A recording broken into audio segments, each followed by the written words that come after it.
Ito, part na ng Smoky Mountain to mga kabayan. Tinawag na Smoky Mountain ang lugar na ito dahil sa usok, sanhi ng pagsusunog ng mga tao dito. Sa 5 dekada ay naging tapunan ng basura ang lugar na ito. Ngunit nahinto na. Kamustahin natin kung ano na nga ba ang itsura ng Smoky Mountain ngayon. Tara, sama kayo mga kasama.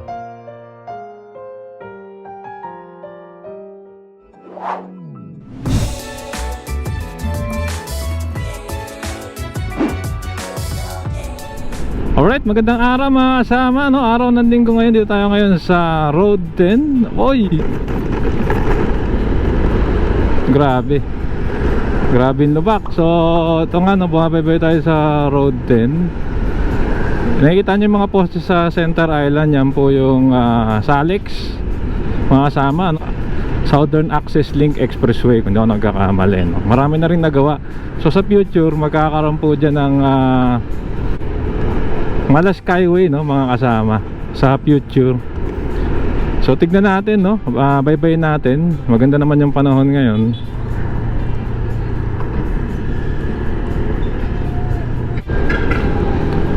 So yun, tuloy-tuloy tayo mga kasama, no. So ang mangyayari nga po, malaking bagay ito, lalo na sa mga kargamento. Oo, kasi nga ho, magkakaroon ng expressway. Yung mga truck ho, baka mabawasan na rito, no? Diyan na lang dumaan sa taas. Katulad dyan po sa yung expressway po, no, na kumukonekta ngayon sa NLEX. So dire-diretso lang tayo. Pupuntahan nga rin pala natin yung Valenzuela. Pero so far, habang dinadaanan natin, ito na rin po yung coverage natin sa Salix. Yung pupuntahan natin doon sa Navotas, part pa rin ng Salix yun, no?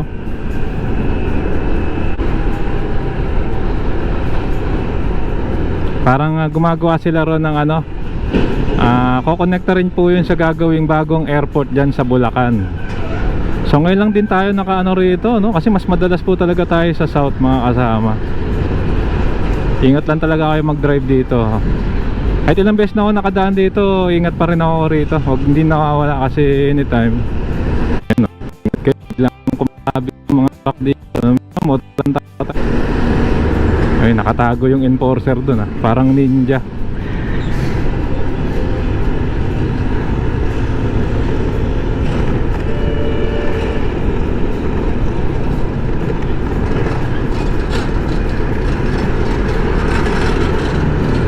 Pumuhay lang si kuya, walang helmet, tsaka nakatsinelas.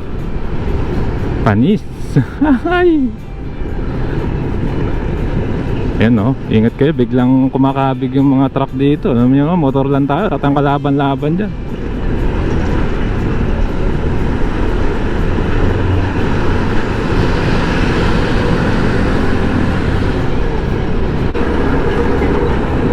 Ito, Smoky Mountain na ho ito.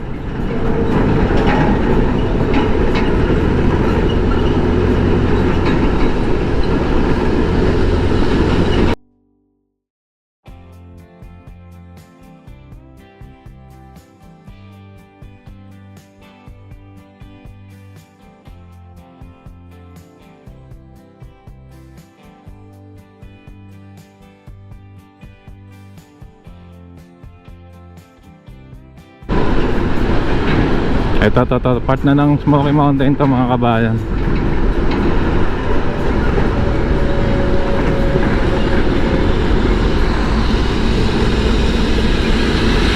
Ayan, o.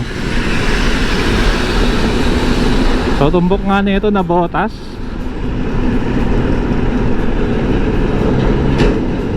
Smoky Mountain, no.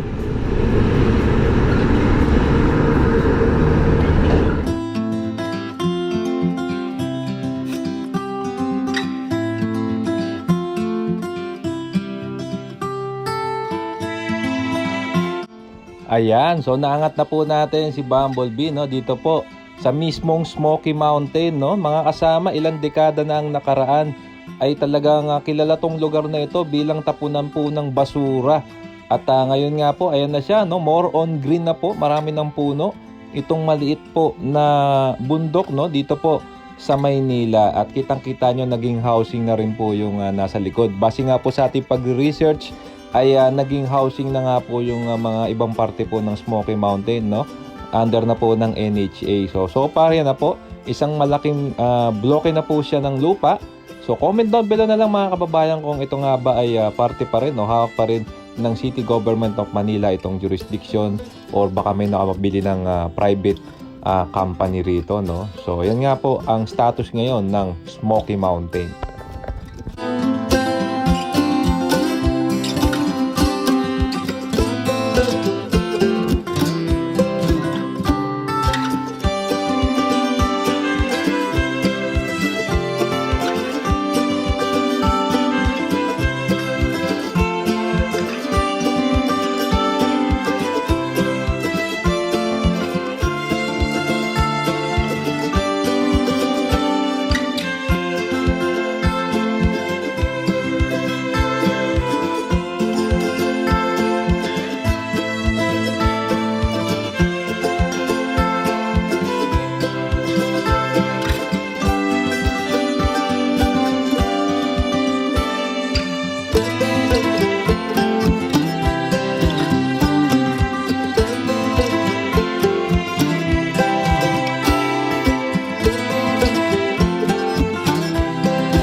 Alright, so yun mga kasama, na kuha na natin ng drone shot tong Smoky Mountain, no? Ngayon ko lang na drone to, no? Nakakatuwa rin kasi parang siya na lang natitirang parte ng, alam niyo yun, yung greenery rito sa parting ito.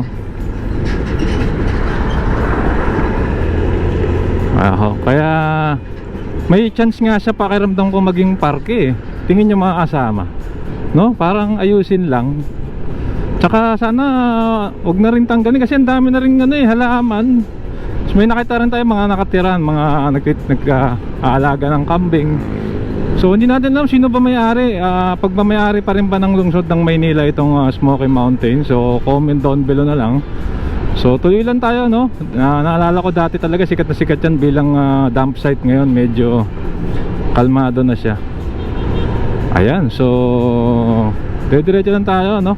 Going na Botas na tayo, Malabon, itong parte na ito. At Salex pa rin. Sayang nandito na rin kasi tayo. So sama-sama na lang natin yung mga update. Yung sa Nabotas, yung ginagawang parang bagong isla, no?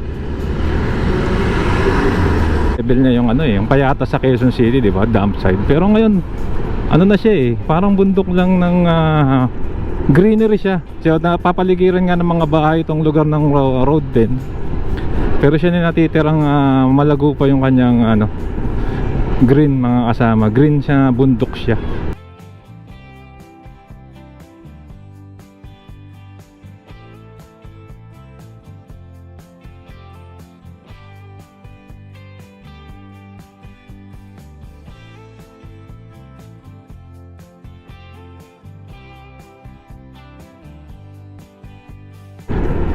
So hanggang dito na lang siguro, no? Next update natin, dyan na tayo sa Nabotas, yung kanilang parang harbor or port.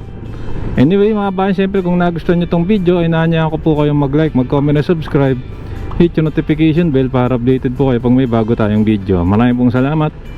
Keep safe at mga sakit, sarap maglakbay, and see you po sa next vlog update mga kasama. Nabotas Fishport na nga pala itong nasa gilid natin.